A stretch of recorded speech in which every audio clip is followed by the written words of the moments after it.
Hi everyone, today's video is from my kitchen. There's a little dog here. I'm going to show you in a minute. I'm going to show you what I'm cooking for dinner. Because I noticed a lot of you liked my my recipe for Æbleflæsk, the 1,000-year-old Danish recipe. This, what I'm making tonight, is also a very Danish recipe. And I'm going to have you guess one of the ingredients. I'm going to show you, I'm going to turn you around and show you the stove. So the stove is here, the oven is on, and in here is, you hear it sizzling?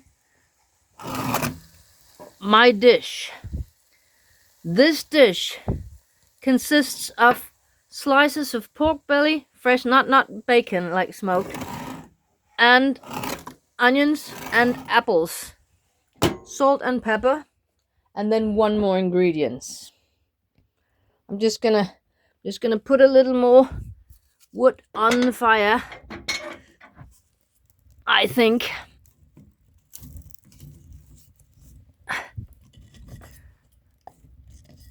So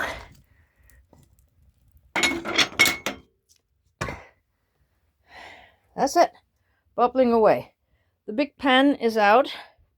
What you do is you have your pork belly. Not from this one. No.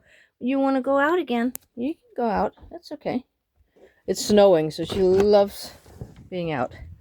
It's very dark. You couldn't see the snow. But she's just running out a little bit. It's okay. I'm not coming. No, you can run out. You can run out. And in the frying pan, you put your pork belly. You can have a little bit of oil in the bottom if you need. But the pork has a lot of fat in it. So you fry it up halfway. Take it off of the pan, put it in that oven pan that you saw the dish was in, and leave the grease that is being melted off of it, leave that in the frying pan. I had that much meat that I had to fry it over 3 times, and I just put it in that little pan, left the grease in. Then you slice up some onions, don't dice them, in slices, put them in the pan and soften them very, very gently, but over quite a while, a good time. So they caramelize a little bit. And when they do that and they just sit there and simmer, you cut up the apples. Not really in slices, more in wedges, or something between wedges and slices. We call it boats. So you cut the apples in boats. I don't know. I guess I had 4 big onions and 2 really big apples. You could interchange that whatever you like.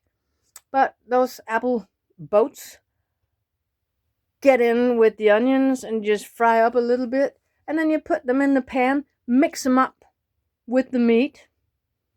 And the meat, when that is frying in the frying pan, I season it with salt and pepper.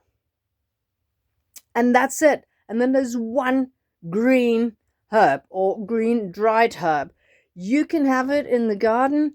I am afraid I don't. I wish I did, but I don't have it in my garden, so I buy it dried. So give me a little comment. You have pork belly, you have apples, you have onions, and salt and pepper.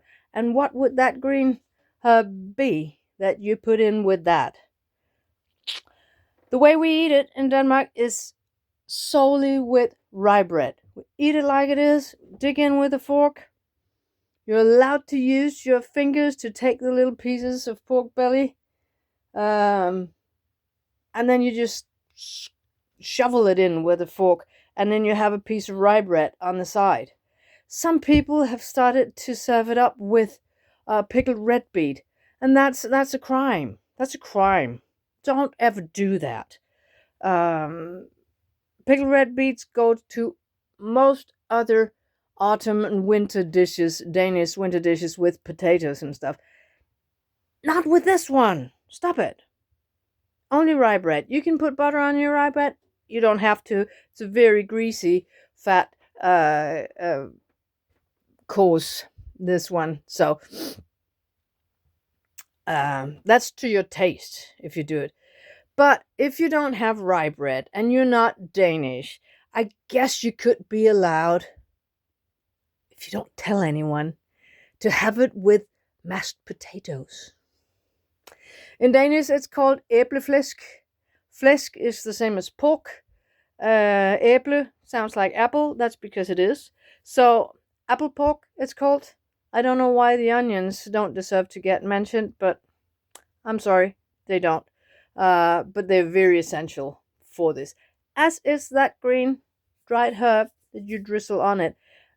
A good, healthy handful, I like. So, if you know, don't say, but if you think you know and you can guess what it is, write it in the comments below, and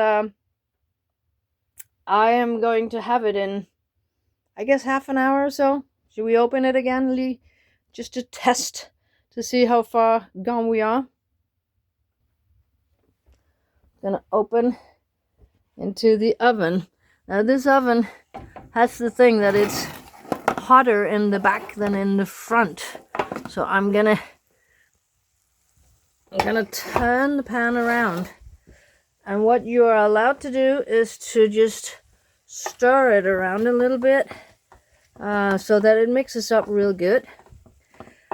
The pork belly is not supposed to get crunchy. It is supposed to get, of course, fried all the way through, and the apples will get really mushy. But in its nature, when it's fried up with all the juices from the onions and the apples, it will get a little bit soggy, soft pork belly, and it's so nice and delicious. So we turn it around, put it in again, and have a good half hour more in there, I think. So that's it. I'm gonna get my rye bread ready. I'm gonna heat up a plate for when I dish it up. I'm gonna have my fork ready, and I'm gonna it's not for Sappho. I should probably like it, but onions are not good for a dog. The meat would be, and the apples would be, but not with onions. So she's gonna make do with her kibbles. A little piece of dried duck, I think. So that's all for tonight. Please give me a thumbs up, and then write in the comments what you think my green herb for æbleflæsk is. See you on the next one. Bye bye, everyone.